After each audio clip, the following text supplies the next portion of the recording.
Studio now by the band that is Elmo. Is that how you pronounce it? Yeah. As in the Sesame Street character. Do you just want to pull the mics a bit close to you? And you put the earphones on if you want. There, everything prepared as usual. Right now, so I am joined by the band. Hello! Hello! They are playing in Richmond Atrium, which is like the Richmond building in University of Bradford, if you want to come and check them out. Do you know what time your set is? 3 o'clock. 3 o'clock? Yep.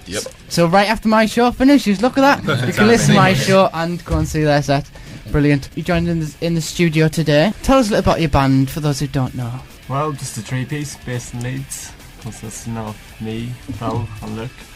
How long have you guys been going around then? Yeah, well, I've been doing it solo for about 3 years, and then I started to look for other people sort of February this year, and then Evan came on board sort of July time. So as a band, we've only been together for 9 months in this sort of makeup, about 3 months since July.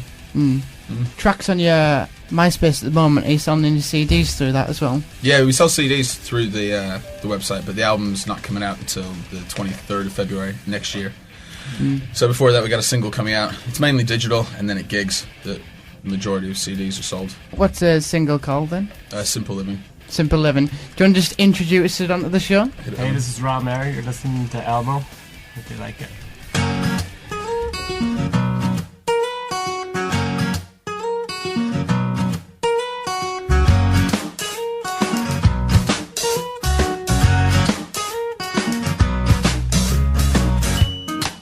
These things they say we can't ignore.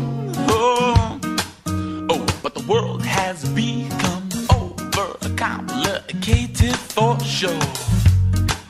We don't need to spend our time in search of objects. No, they won't satisfy. But still the shops keep telling us that from them we can buy happiness at a reduced price. Oh, what a relief, oh, what a surprise. So let's embrace simple living, not simple living.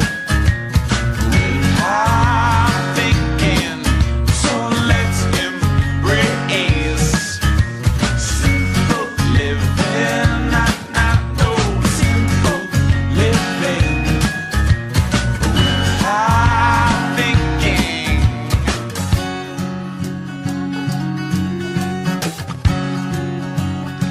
If I wasn't simple.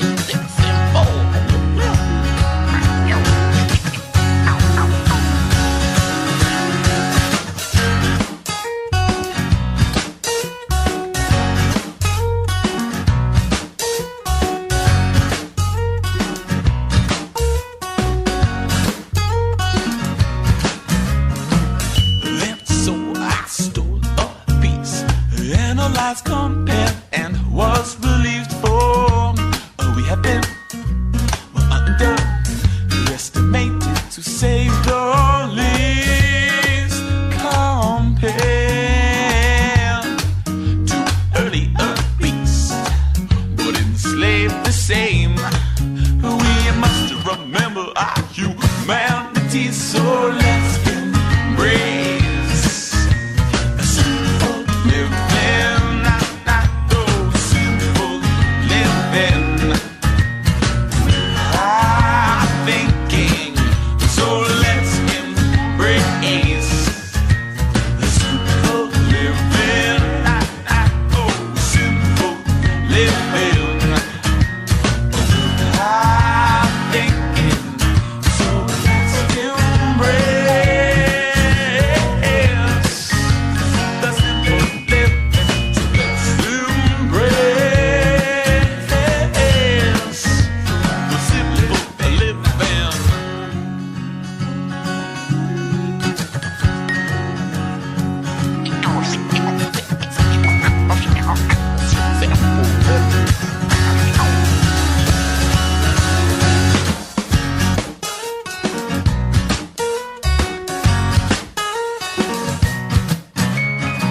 That was Elmo with the song called Simple Living. Woo!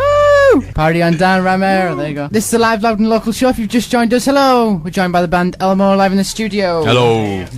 So some beatboxing.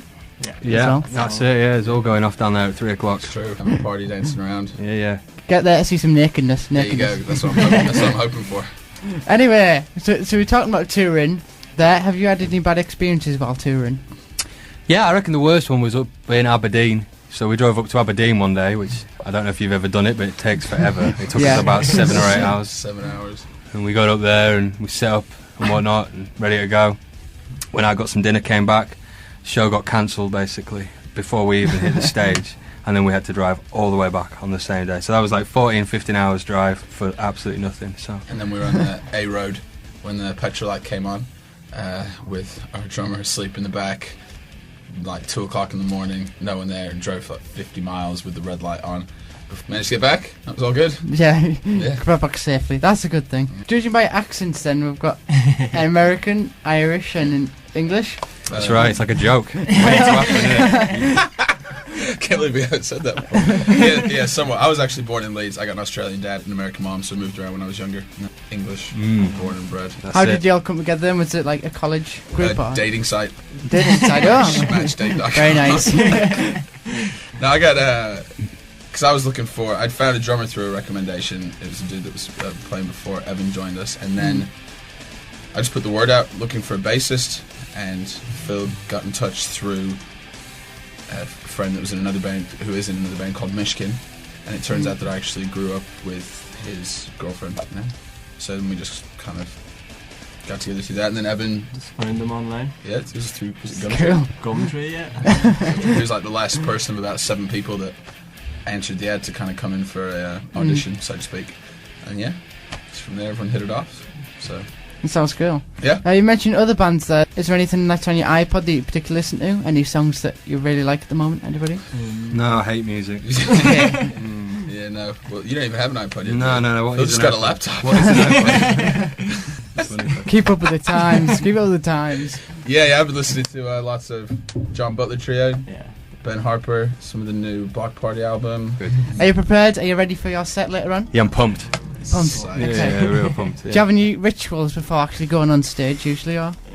Do you have any rituals? I don't think we do really, no. Do like a hand tap Yeah, type yeah. thing, secret handshake and stuff. The old Sort of bum slaps and stuff. Calls forth the unseen universal voodoo energy Okay. that we like to utilize on stage. Fair enough. Besides that, nothing major. It's not straight. Looking at your MySpace here, it's got music is classed as upbeat, adrenaline-fueled, acoustic mayhem. That's it. This is true. Do you like to get wild while Yep. playing music? Pretty much. It's wild all the time. Yeah, just buck wild. Okay. Buck wild. Yeah, just dance around a lot. I guess it's just the paradox between using a lots of effects with acoustic guitars and a bit more aggressive nature of strumming and stuff and the bass and things, whereas people don't usually expect that when they see you with an acoustic guitar on stage. And there's a lot of sort of fast vocals and things, and there's like quite intricate and involved drums and bass and stuff. So just felt that kind of summed it up, because there's a lot of bad connotations surrounding the acoustic guitar, which are somewhat justified considering that some people put out Yeah. with just an acoustic guitar. Yes. Strummy crap. What's the most rock and roll thing you've done then? That's speaking of mayhem. Do you usually smash guitars? Or? I would never smash one of my guitars. I love Don't even say that. No, don't even look at it. I had someone, I think it was a girlfriend at one point, said, "What would you do if I touched your guitars, smashed your guitar?" I said, "I'd throw you out the window." She said, "So you like your guitars more than me?" I said, "Yes." So I'd never smash it. You say you got your album coming out in February. Have you actually wrote that album then? Have you completed it? Yeah. Yeah. Yep. I'll record it. It's all recorded. Where'd you record it then? I had a place called the Analog Source over in Elland between Huddersfield and Halifax with a guy called Matt Sladen, who's done a lot of stuff. He did some stuff with like the Streets and the Officers, things like that.